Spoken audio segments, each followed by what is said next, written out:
At some point, you have probably heard of acid and how it is some sort of dangerous liquid that can eat away at things. Well, actually, acid is not just one thing, it is a description of a thing.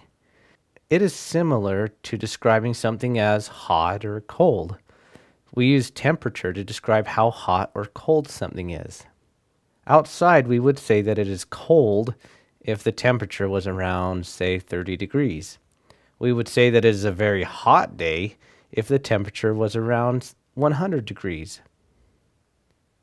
Well, in chemistry, there is a scale that measures how acidic something is or how much acid there is in it. This scale is called a pH scale.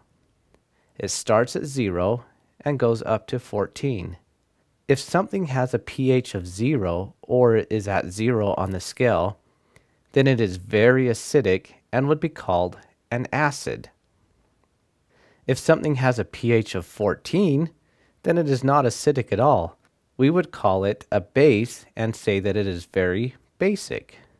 Now, this word basic is not the same word that means simple, but in chemistry, something that is basic is the opposite of an acid. So an acid is on one side of the scale, and a base is on the other side of the scale. And when you mix an acid and a base together, crazy things happen. Usually they react in a very violent way. Remember the word react. It means that when two things come together, they form something new. In this experiment, vinegar is an acid and the baking soda is a base. When you put the two of them together, they reacted to form two new things. The first thing that they formed was a gas called carbon dioxide. The reason we put the balloon on there was to show that a gas was being formed. The second thing that was formed was a new liquid. And this new liquid is neither an acid nor a base. It is neutral. On the pH scale, it would be around a 7, or right in the middle.